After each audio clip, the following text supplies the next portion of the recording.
Siyabulela kakhulu mfundisi uMamba. Bulela ngamazwi akho the wandamkela ngawo. Ndithanda ukubulisa kubo bonke abaphulophuleyo kwelaseSwazini. Ndisitsho ndisithi bhotani, ndiyanibulisa ngegama likaYesu Kristu umfeli wethu. Kuthiwe kum ke isiXhosa niyasazi kwaye niyasithanda. Sizawuntsokotha ke kwezinye indawo sizawuvakala. Kodwa ke okusalayo siqhubela ngaphambili sisabiza eligama linye, igama likaYesu Kristu, elililo esithembele ngalo kuzo zonke iimeko zobomi esidlula kuzo. Sikhe sazibukela izinto sazibona ukuba zinzima kakhulu kwicala enihlala ngakulo, kodwa siphinde sabona ukuthi njengodlula komoya ziphinde zadlula, ingathi noko kuphinde kwameka. Ndisithanda ukuthi emntwini namhlanje obesefuna ukulahla ithemba, obesefuna ukuyekelela esithi hayi khona akuhambi kakuhle ngolu hlobo, ndithanda ukuthi kubo nazo zizawugqitha. Ngixolele nje kancinci apho, ezi zinto zibubuxhakaxhaka kunzima ukuthi sikwazi ukuthi masisebenzise kakuhle, kodwa ke zenzelwe ukuthi mazikwazi ukuthi mazihambise elivangeli. Bantwana basekhaya namhlanje ndizawucela ukuthi sikhe siqale ngomthandazo ukuze sibe nokwazi ukuthi singene kwilizwi lethu lanamhlanje. Siyakubulela Nkosi ngako konke osenzela kona Nkosi, sikubonga Bawo ngako konke Bawo osikhusela ngako. Sicela Nkosi ukuthi Bawo namhlanje xa sizawuthi siqhekezelane Nkosi, sabelane ngelizwi lakho, ube khona wena Nkosi, ukuze Nkosi ube ngumcaciseli. Umoya wakho ingcwele Nkosi sicela ukuthi Bawo ungenelele, ukuze ke Bawo ilizwi ke Bawo elizawuthi lithethwe kule ndawo lingaweli phantsi Nkosi, kodwa liwele Nkosi emhlabeni olungileyo, ukuze ke Nkosi kuntshula ingcambu, kuvele ke Nkosi iziqhamo ezifaneleyo. Zonke izinto Nkosi sisondeza kuwe kuba sikwazi wena uyasayiva ngegama likaYesu Kristu umfeli wethu obongwa ngokudebe naphakade. Amen. Bantwana basekhaya, ilizwi lethu lanamhlanje sizalifumana kuyo incwadi yakaYohane, uYohane chapter 16 verse 33. Kube siyabulisana, kube sihamba kakuhle sonke, kodwa ke ingxaki inye yidathi iyaphela. Ngoko kufuneka sikhawulezise, sigabule siya ngaphambili ngenxa yokuba funeka ilizwi lona libe livakele bantwaneni bakaThixo. Ithi ke incwadi kaYohane chapter 16 verse 33, bantwana bam, ndinixelele izinto ukuze nibe noxolo kum. Emhlabeni nizawuba nembandezelo, kodwa yomelelani ngoba mna ndiloyisile ihlabathi. Yanga inkosi ngasikelela ukufunda kwezilayo, kube njalo ndibuye kwakhona inkosi yethu Yesu Kristu. Amen. Bantwana basekhaya, xana sisondela kulo mbhalo kaYohane sifumanisa ukuthanga ngamazwi kaYesu Kristu, ewathetha la mazwi engekajongani nomnqamlezo, kodwa sazi ukuba kuzawufika ilixa apho abafundi bakhe bazawudwanguza bebheka bekhangela lowo obebaphethe bebehamba naye emhlabeni, bangamfumani ngenxa yokuthi uzawube engene engcwabeni. Intlungu eyayizawusondela ngenxa yojinga kukaYesu Kristu emnqamlezweni, intlungu yokubethelelwa kwakhe ngezikhonkwane, intlungu yokubhulwa kwakhe ngezabhokhwe ngenxa yezono zabo. Ebeyazi uYesu Kristu ukuthi izawubenza ukuthi mabajike kwiindawo ebebehamba besiya kuzo, bajongise kwiindawo apho bebengathunyelwanga khona. Ithi ingxelo yeBhayibhile abanye babuyela uyowuloba kuloo ndawo ababefunyenwe kuyo ngaphambili nguYesu Kristu, abanye baze bayekela konke babuyela e-Emawusi, apho uYesu Kristu abafumana besendleleni sebembuza ukuthi ingaba ungumfiki na wena kweli, awuvanga iindaba ezehlileyo na ezokubethelelwa komsindisi wethu. Uthi uYesu Kristu, ngenxa yoba ndiyalazi uxanduva enizawuthwala, ndiyayazi ingxaki enizawungena kuyo xana nijongene nesimo sezinto ezizawukwehla, ndifuna ukunixelela ngezo zinto ningekafikelelapho ukuze zithi zivela nibe nisithi ithemba sinalo, ngoba lo usikhokhelayo usichazele konke okuzawuthi kwenzeke. Wavela unyana kaThixo esithi ndinixelele zinto ukuze nibe noxolo kum. Eyona nto yenza uYesu Kristu athi ukuze nibe noxolo kungenxa yokuthi beyazi ukuba kuzaba buhlungu. Yintoni eyenza ukuthi singabi naxolo noThixo xa izinto zingahambi ngohlobo esifuna ngalo? Kungenxa yokuthi sithi sakumbukela sifuna ukuthi makavele nguThixo ongangamsha, sifuna ukuthi masibeke thina siziveze ukuthi singobani na.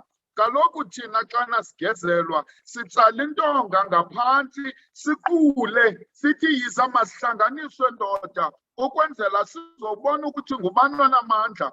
Kanti lithi izulu iindlela zam azifani nezenu. Ngenxa yaloo nto uhlobo uThixo alwa ngalo ayilo hlobo thina abantu esilwa ngalo. Yiloo nto nje sithi uThixo ningalwi nijongisane naphulane, ngoba umsebenzi wenu ayikulwa nodwa kodwa umsebenzi wenu kukulwa neziphathamandla zobumnyama. Ngenxa yaloo nto ke babukela uYesu engathi akanamandla, babukela uYesu ebethelelwe emnqamlezweni, babukela uYesu bemkhafulela, bemumbetha, besenza zonke izinto. Bazibuza ukuba awu ingaba ngunyana kaThixo nalujingo hlobo, ingaba ngunyana kaThixo nalo uyekelela ukuthi kwenzeke kolu hlobo kuye. Athi omnye umbhali wencwadi kube ubize ingelosi zibe liwaka zifike zizomkhulula zitshabalalise yonke into ekhoyo, kodwa ngenxa yoba wayecinga ngam nawe uYesu Kristu wakuyekelela wathi bawo baxolele ngokuba bakwazi abakwenzayo. Bantwana basekhaya, ngizokuthi kuni ikhona into esenza singabi naxolo noThixo ngenxa yoba sifuna ukuthi uThixo enze izinto ngohlobo esithanda ngalo. Ndithanda ukuthi emnqamlezweni bathi abafundi bawujonga bazibuza ukuba ingaba kutheni uThixo eyekelele izinto zenzeke kuye nje? Ingaba nguye unyana kaThixo? Akho nto iphelisa uxolo njengokuba umntu obumthembile othembele ngaye sukubukele kusenziwa kunothanda phezu kwakhe. Uzibuza ukuba xana yena enganamandla kubethisela phi kum, ngoba mna ndijonge kuye ukuthi makabe sisikhuselelo. Uthi kuYesu Kristu kuba ndiyazi uba iindlela zenu azifani nezam, ndicela ukuthi namkele oku ndizanixelela kona.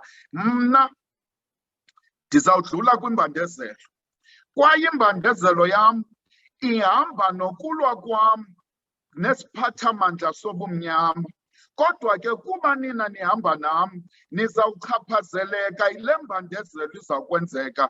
Uthi ngenxa yaloo nto ze nazi ukuba ikhona imbandezelo eza kuni, ikhona imbandezelo ezawunibamba ezindaweni ebenicimba ukuthi nistrongo kuzo nivele nizibone seningenamandla. Kodwa ze nomelele ngoba mna sendiloyisile ihlabathi.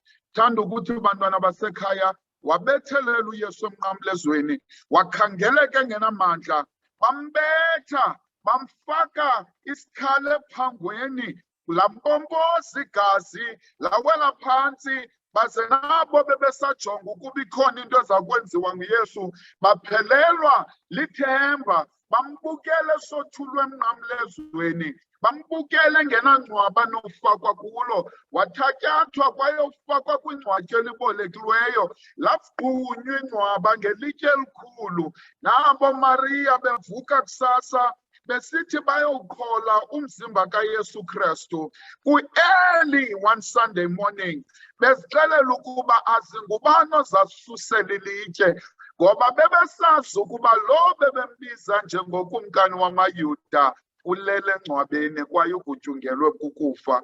Kodwa bathe besawufika bafumanisa ukuba lo abazomkhangela engcwabeni akasekho kwelabafileyo, ngenxa yoba yena uvukile ngomhla wokuqala. Azabuyela amandla kuMariya, wabaleka wobiza abafundi bakaYesu. Babuya abafundi bebaleka beshiyisana ukulindela kwingcwaba likaYesu Kristu ngenxa yoba bebefuna uzibonela ukuba ingaba uvukile nyani na uYesu Kristu. Bantwana basekhaya, ndizothi kuni ukuvuka kaYesu Kristu engcwabeni kuye kwazisa ithemba. Ukuvuka kaYesu Kristu engcwabeni kuye kwavuyisa abafundi ngenxa yoba bembona ukuba nokufa akunalo ulwambilo olunobamba ngalo uYesu Kristu. Ndizothi kuwe namhlanje, kwingxaki odlula kuzo, kwindlela ojongene ngazo nobomi, inoba zikhona izinto ezinzimelayo, othi xa uzijonga ubuze, ngaba lo Yesu ndimkhonzayo unawo na amandla? Ingaba uThixo uthini ukuyekela imeko embelo hlobo? Njani ndithi ndizibiza ngegama likaThixo kodwa ndisifumane ndihamba ndiboleka ndicela izinto zokutya? uThixo njani ayekela izinto ezimbolu hlobo zisenzeka? Ndizothi kuwe, ngexesha uThixo umbone engenamandla, lelona xesha uThixo abonisa khona amandla amaninzi. Xa ubona ingathi uThixo akaphenduli, xa ubona izinto ingathi ziyehlela, yazi ukuba uThixo esimkhonzayo uhlobo alisebenzisayo alifani nohlobo lwethu. Kodwa sathi sambukela emnqamlezweni sabona ukuba uThixo akanamandla, kanti lelona xesha wenamandla ngalo kakhulu.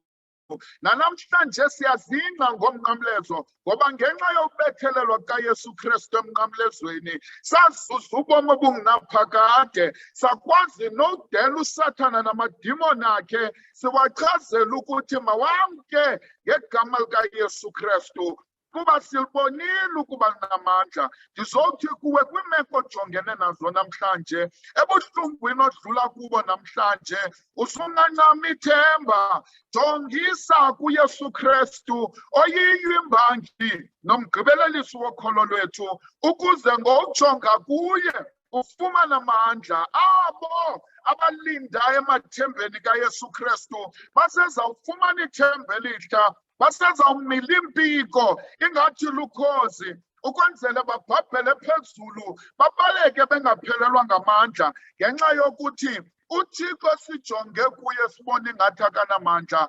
Ixesha enganamandla kulo lelona xesha namandla kulo. Bantwana basekhaya, ndizothi kuni namhlanje, pholisani amaxhala enu. Ndinixelele izinto ukuze nibe noxolo kum. Yibani noxolo kuYesu. Ewe, izinto azihambi ngohlobo ebenifuna zihambe ngalo. Ewe, uThixo akaphendulanga ngohlobo obumlindele ukuthi makaphendule ngalo. Kodwa ndizokuxelela ukuba olu hlobo uThixo aphendula ngalo luyabonakalisa ukuba inkulu into aseza kuphathela yona uThixo. uThixo usebenza ngolu hlobo, usebenza emfihlakalweni, kodwa izinto zakhe zibonakala phakathi kwabantu. Bazibuza abantu ukuba ingaba ingoma bengenalona besimbukela engenazinto, simbukela charity case ingathi udinga amancedo, kodwa namhlanje sibona izinto zakhe ziguqukile ngenxa yokuthi uThixo akamlibali umthandazo wekholwa. Ndithanda ukuthi masala namhlanje kukhona abazali abalala ubuthongo bokufa, belala iintsana zabo zibhizi zigona uSathana, zingafuni ukumyeka, zitshele kuye, iintliziyo zibuhlungu, imiqamelo igcwele iinyembezi ngenxa yokuba abantwana balala ebusuku, bahamba begcwele isitrato. Kodwa ndizothi kuwe, ngalaa mini yovuko, ngalaa mini abazawubuyiselwa ebomini, bazawuthi xa bebheka-bheka bekhangela iintsapho zabo, bafike babone abantwana babo ebebekade behlupheka belila ngabo, baqale bavume bathi uthembekile, uyinyaniso uYesu Kristu ngoba kalibali madinga. Bantwana basekhaya, ndizonixelela namhlanje, zeningalihluphi kakhulu kwizinto enizazibona, kodwa kuhlengahlengisa icebo losindiso. uThixo akakho kwibhizinesi yokuthi makamane ezokuhlangulana nathi xa singenasonka. uThixo akakho emsebenzini wokuba nguFather Christmas, uthi wawuvala amehlo usithi Thixo ndicela imoto, uvuke kusasa kumisa imoto phandle. No, but uThixo ukwibhizinesi yokuhlangula ubomi bethu esonweni. Eyona nto efunwa nguThixo kukuthi makasikhuphe kumgibe kaSathana osibophelele phansi singakwazi nokunyakaza. Itsho imbalelwano yomprofeti ithi sikhawukile emgibeni ngenxa yesenzo sikaYesu Kristu esasibonakala singenamandla. Nathi sakwazi ukuthi masime sijongane noSathane. Abantwana basekhaya, ndizothi kuni kusezawuza imbandezelo ebomini benu. Nicimba iCovid yeyona nto inamandla? Hayi bo, isengamaqalelanga. Ayikabi yiyo le imbandezelwa, kodwa kuvuma komhlaba, uvuma ukuthi kufuneka silungiselele ukugcwaliseka kwesiprofeto sokubuya kukaYesu Kristu. Bantwana basekhaya, kusezinyikinya, kusezizinto ezimbi kakhulu ezizawusehlela. Kodwa uthi uYesu Kristu, ndizowunixelela izinto zingekehli ukuze nibe nethemba kum. Emhlabeni nisezawuba nembandezelo. Ziyeza imbandezelo zimanga, kodwa zenonwabe xa nibona ezimbandezelo, ngoba ziyaxela ukuthi ukusondela kwam sekusondele. Bantwana basekhaya, ndizowuthi kuni namhlanje, uthi uYesu Kristu, ihlabathi ndiloyisile. Xa nesithi kuYesu Kristu woyisa ihlabathi, akathi woyise umhlaba, kodwa uthi woyise lowo ocimba ukuthi uphethe emhlabeni. NguSathana ke lowo. USathana wabethwa ku-round 1 esezulwini, walahlelwa phantsi emhlabeni. Wamjonga uThixo, wambona ukuthi tyhini uSathana uyanyonyozela. Umbona xa nethetha kwimithingi eyayikhona yonyana bomntu, kujongwene naye uYobhi. Ufika uSathana, uyabuzwa nguThixo, Sathana uvela phi? Uthi ndivela utyhutyha umhlaba, akho ndawo endinganyathelanga. Kodwa ndibonanga namnye onokwazi ukuthi makabambelele kuwe. Uthi uThixo umjongile nomkhonzi wam uYobhi. Eyona nto yayisenziwa nguSathana, wayezowunyonyozela uThixo esithi icebo lakho losindiswa lizosebenza ngenxa yoba umntu uthanda indlela zam, uthanda indlela zobumnyama, akakuthandi ukukhanya okuza nawe. Yiyo loo nto nje uThixo asondele emntwini azomchazela ukuba uSathane eninyonyozela, senivezela ulwimi, senxiba ushote, nibonisa ngathi akanikhathalele, zenibambelele nazi ukuba ndakumbetha lowo kwakudala. Yafakwa i-first round ezulwini, wabulahlelwa emhlabeni uSathana, wathi unyonyoza, yasondela laa nto, kwathiwa nizalelwe unyana enizambisa igama lakho ukuthi nguYesu, ngokuba uzawufika azosindisa abantu bakhe. Yahlala kweyezulu, yasondela emhlabeni, izixelela ukuthi eyona nto ezoyenza kukumnqoba uSathana, ambethe kwi-home ground advantage. uSathana wakhupha konke anako, wambetha umntana kaThixo engenanxeba, wambetha engenasono, wamvuthulula, wamhlaba ngokufa, wayomfaka engcwabeni.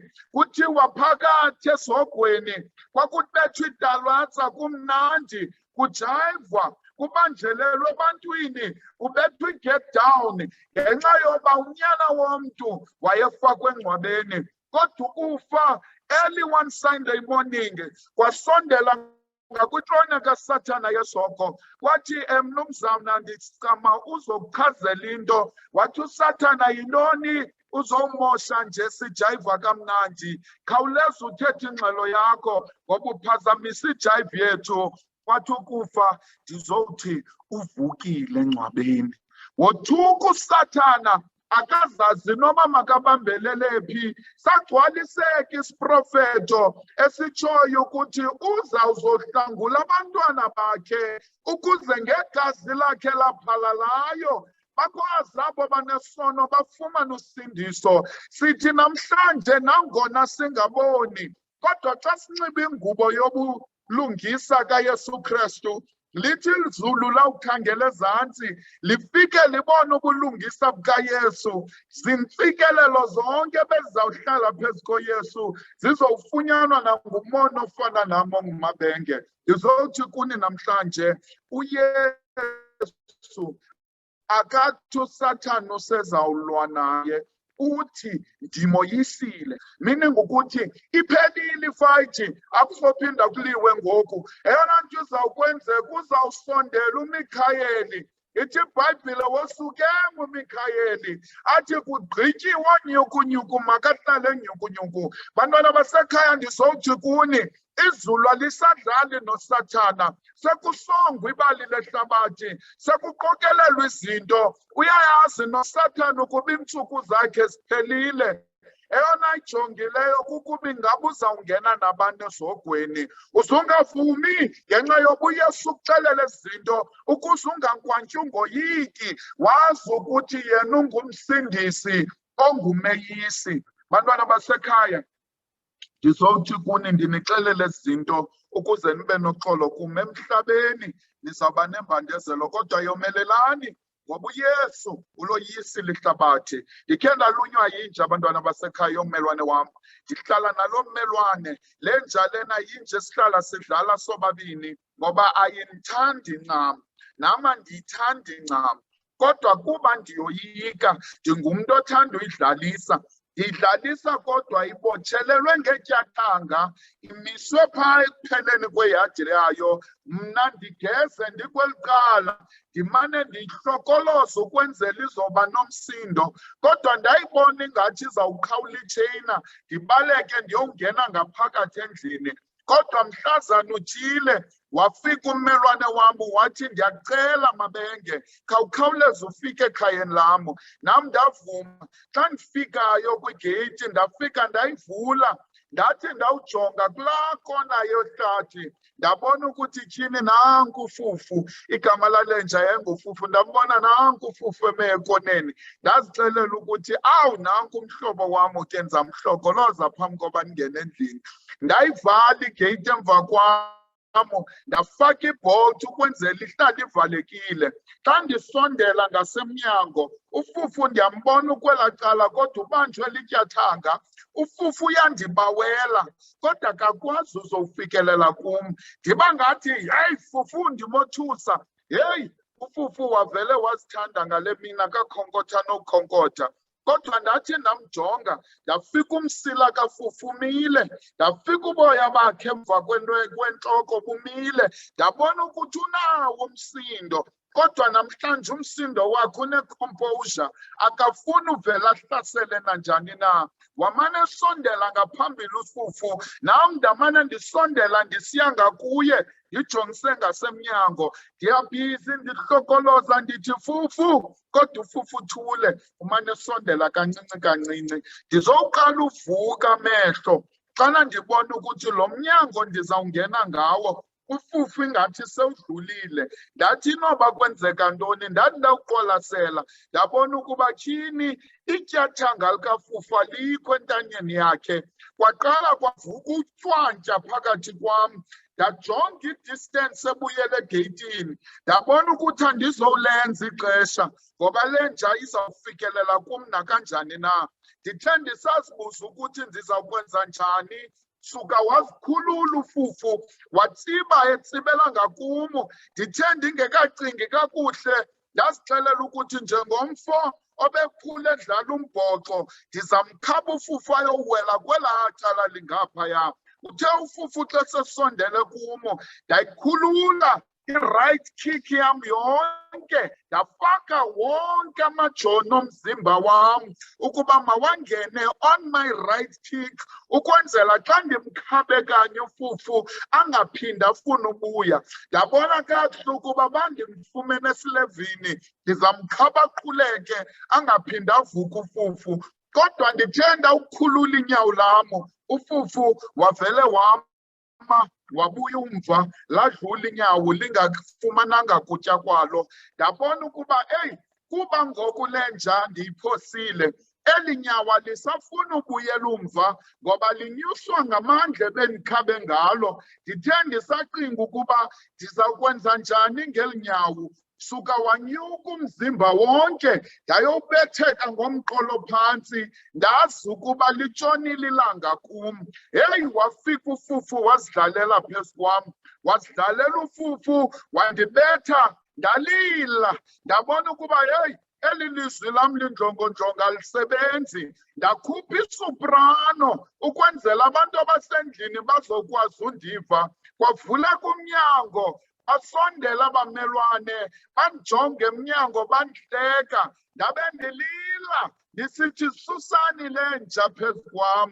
Bafika bayisusa inja, kwaye akasokolisa ufufu ngoba bezixelela ukuba ndakufumana. Nditsho ndakufumana mntundini ohlala undigezela. Yathathwa inja yayobothelelwa ekoneni, ndabaleka ndangena phakathi endlini. Kodwa xa ndifika endlini ndithe ndawuzikhangela ndihlola amanxeba, ndafumanisa ukuthi andinalo nenxeba elinye, kodwa ndimthuqwazi ndimdaka ngenxa yoba bendiwe phantsi. Kodwa ukuthi mandifumane inxeba, ndathi ndawubuza kubo kwenzeke njani ukuba inja indilume kodwa ndingabi nalo inxeba. Kwathiwa siza kuxelela imfihlelo yekhaya. Ufufu wayefumene ingozi yemoto kudala, akasenamazinyo ngaphambili. Siyambophelela kulaa kona ukwenzela akhangeleke njengomntu orinja enamandla, ukoyikisa abantu bangazodlalela kule yadi. Kodwa ufufu akanawo amazinyo. Bantwana basekhaya, ndizowuthi kuni kukwamaxesha uThixo apha akhuphe itsheyina likaSathana, amyeke uSathana ukuba makadlale phakathi kwethu, hayi kuba ufuna ukuhlekisa ngathi, kodwa uyayazi ukuba uSathana akanawo amazinyo azawukwazi ukuthi mawasilimaze. Ndithanda ukuthi eyona nto uSathana ame ngayo kukusibulala sifake engcwabeni. Kodwa uYesu Kristu ngomhla wokuqala wavuka wathi, ndim indlela, ndim inyaniso, ndim ubomi, kwaye ndiphethe izitshixo zikaDavide ezikwaziyo uvula, kungabikho namnye onokwazi uvala. Isezimini apho kuzawubethwa khona nokufa, apho sizawuvuka khona siphume emangcwabeni ngathi sizii-popcorn zitaka embizeni. Sisezawuthi xa sijonge emangcwabeni sibuze, kufa luphini ulwamvila lwakho? Hadesi luphini uloyiso lwakho? Bantwana basekhaya, ndizothi kuna khonanye uSathana noyenza kuthi izulu elingabekanga iprovision ukwenzela sibe nokwazi ukuthi masidlule kuyo. Bantwana bam, ndinixelele izinto ukuze nibe noxolo kum. Emhlabeni nizawuba nembandezelo, kodwa yomelelani ngoba mna ndiloyisile ihlabathi. Ndizowuthi kuna uThixo uphethe injinga. UThixo wambetha ezulwini, wambetha emhlabeni, kwaye uyabuya kwakhona ukwenzela mkhonxe azomfaka ezihogweni apho kumele ukuthi ukhona uSathana. Bambelelani ningaphelwa themba. Vuselelekani kwindawo enikuzo. Ewe, namhlanje sisajongene neentsokolo, kodwa iintsokolo zanamhlanje nje asayi kulinganiswa nobuqaqalo obusezawuvezwa xa unyana womntu ebuya on the clouds of glory. Bantwana basekhaya, ndizowuthi kuni, ewe ufufu wayenawo amandla, ewe ufufu wayebonakale nomsindo, kodwa inye into ufufu ebengenawo amazinyo. Ndizothi kuni uSathana ubukeke namandla, uSathana ubukeke nomsindokazi, kodwa zenazi into inye, amazinyo kaSathana akhutshwa one day eCalvary 2000 years ago. Kwakubethelela unyana womntu, kanti kukukhutshwa kwamandla kaSathana asibulala ngawo. Ndizowuthi kuni namhlanje, noba uSathana unosingqanga, noba unosenza nantoni na, kodwa kusalayo sinaye umthetheleli owakwaziyo ukuthi makambethe.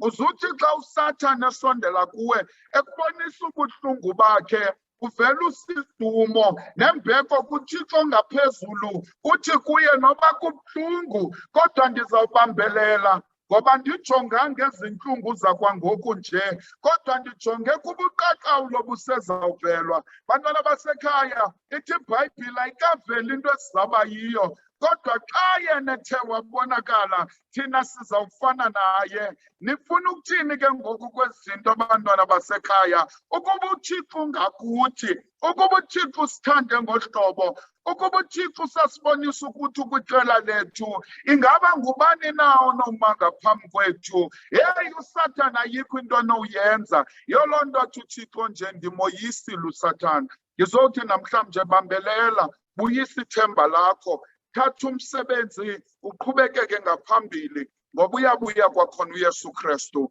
Uloyisile ihlabathi, eyona nto ngoku edingekayo ukuthi masoyise inhliziyo zethu zihlukane nendlela zobumnyama ukwenzela singone ebukhanyeni bukaYesu Kristu. Masithandaze bantwana basekhaya. Thixo, siyakubulela Nkosi ngosenzele kona eCalvary. Sibulela amandla akho Nkosi othe wasivezela wona. Sibulela Nkosi ukuba naxana sibhuqwa nguSathana nje kodwa siyayazi ukuba amazinyo akasenawo ngenxa yokuthi Nkosi wambetha nge-uppercut yezulu ekubonisayo ukuthi wena unazo nezithixo Nkosi zokungena kwelabafileyo. Namhlanje Nkosi sokunika udumo, sizothi bayethe ngoba akekho Nkosi ofana njengawe. Sizothi namhlanje ulihlathu ligwiba kuthi usisiphephele sikwaziyo ukuthi masizimele kuso. Namhlanje Nkosi sinyusa igama lakho kophezulu, sithi alikho elinye igama nikiweyo ukuze sibe nokwazi usindiswa ngaphandleni kwegama likaYesu Kristu. Namhlanje Nkosi sizocela ithemba, sizocela imvuselelo, sizocela ukuthi sikwazi ukuma nangona izinto zinzima nje. Sidlula kwimbandezelo Nkosi, sidlula kwi-COVID, sidlula Nkosi kubantu ababulalayo nabadlwengulayo. Kodwa Nkosi sizothi sithembele ngawe ngoba siyazi ukuthi ubuqaqawuli bakho busezawuvelwa. Isekhona imini apho kuzawuhlukanyiswa amakhwenkwe emadodeni, ngaloo mini kuzawuvela ukuthi ngubani injinga yehlabathi. Right on King Jesus. Enkosi kakhulu Nkosi ngakho konke osenzela kona ngegama likaYesu Kristu umfeli wethu siyakubulela. Amen and amen.